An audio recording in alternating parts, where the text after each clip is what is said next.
The lymphatic system is often called the white river of life. If we compare it to our planet Earth, then the rivers, lakes, seas, and oceans are like the lymphatic system of the Earth. One patient came to see me, by the way, with insulin-dependent diabetes mellitus, obesity, and of short stature. She came to me for surgery for carpal tunnel syndrome. Her fingers were numb. While I was operating on her under local anesthesia, I was simply curious about what kind of lifestyle she led. It turned out that she was drinking an insufficient amount of fluids, her diet was completely inappropriate for her body type, she was eating a lot of unnecessary food, frequently in small portions, and so on. I said, okay, so while I was operating on her, I said, I'll give you a few recommendations that you'll follow for 2 weeks, and we'll see what happens. In 2 weeks, you'll come back to have your stitches removed, and we'll see if anything has changed or not. 2 weeks later, she comes back. Ruslan Faridovich, I've been going to doctors for 20 years. You're the first one. Why is a surgeon telling me this? You're the first person to give me such practical advice that helped me lose 4 kilograms in just 2 weeks. My weight has been stuck for many years. I couldn't even imagine that my weight would start to go down.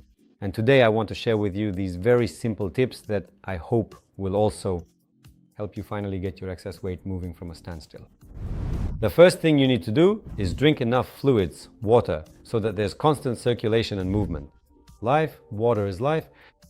I don't know, I say this in every video. Coffee. No, coffee is the antagonist of water. Milk too. Milk to some extent contains liquid water. But at least milk doesn't have dehydrating properties, meaning it doesn't flush fluids out of your body. Coffee is a diuretic, tea is a diuretic. These are the kinds of liquids that flush fluids out of us. Alcohol, for example, yes. And when people come to me, I ask, how much water do you drink per day? Oh, I drink a lot. I say, yes, 40 cups of tea. I say, okay, you drink 40 cups of tea, but how much water do you actually drink? Well, water, they say, I don't know. This is the main mistake, yes.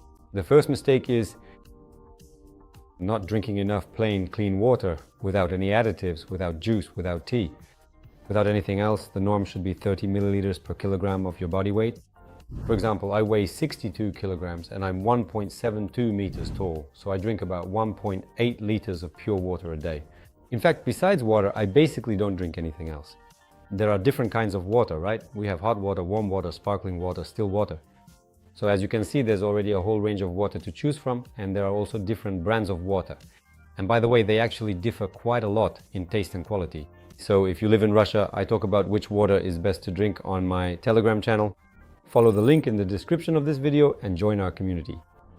If, for example, you usually drink 2 glasses of water a day and weigh 70 kilograms and then suddenly start drinking 2 liters at once, nothing good will come of it.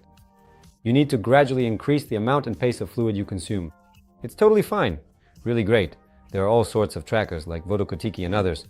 You set one up and slowly, step by step, increase your intake until you reach your norm, not earlier than 1.5 months to 2 months. This is very important. In other words, we gradually saturate the body. If you drink your daily norm all at once, nothing good will come of it because you'll just flush out your electrolytes, nothing will be absorbed, everything will just pass through and go down the drain. You know what sucks? Realizing that everything you believe in is complete and utter bullshit. When you drink water, very often a person lacks electrolytes. Electrolytes, primarily potassium and sodium, but above all it's potassium.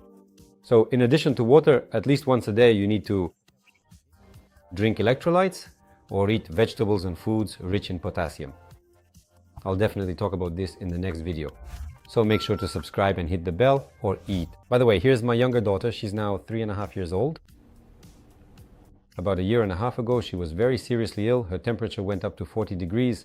But when my kids get sick, you know, their temperature shoots up to 40 and we do not do anything except make sure they get enough water and electrolytes. And the next day her temperature drops to 38, then to 37 or 36, and after a couple of days she is completely recovered.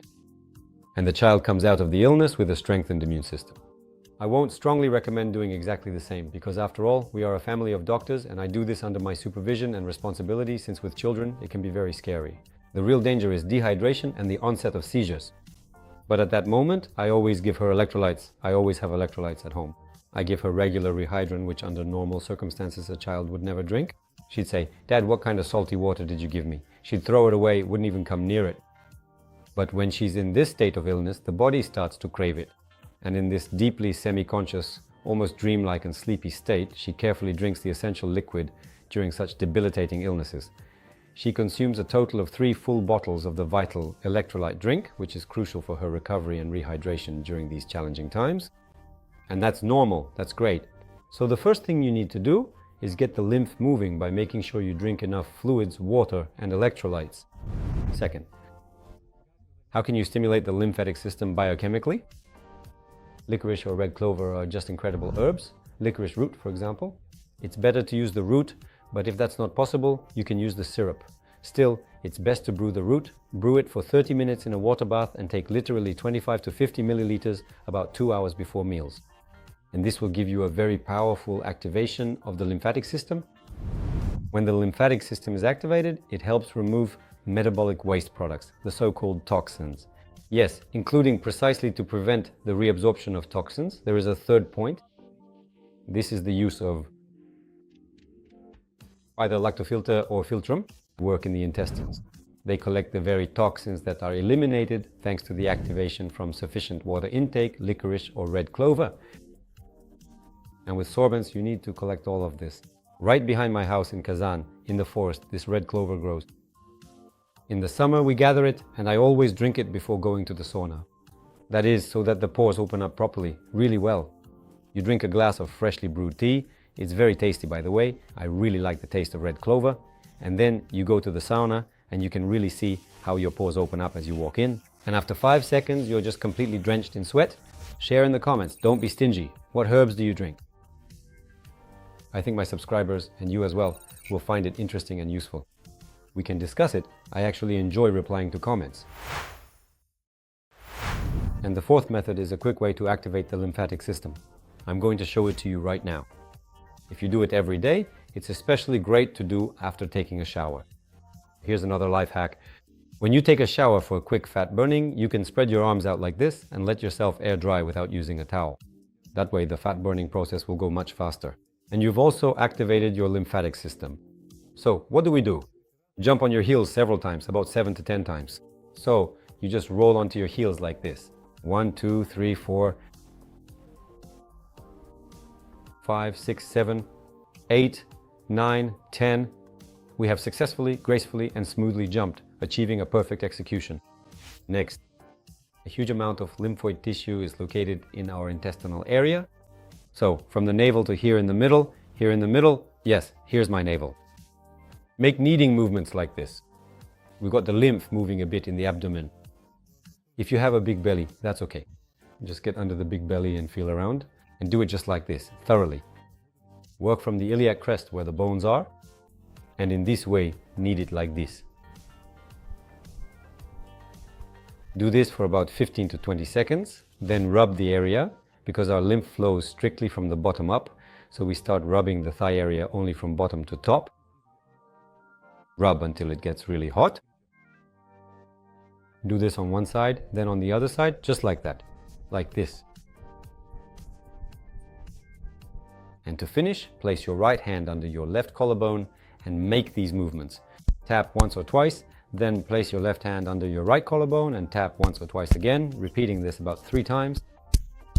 This is where the thoracic lymphatic ducts flow into the venous system, so you can do it 3 times.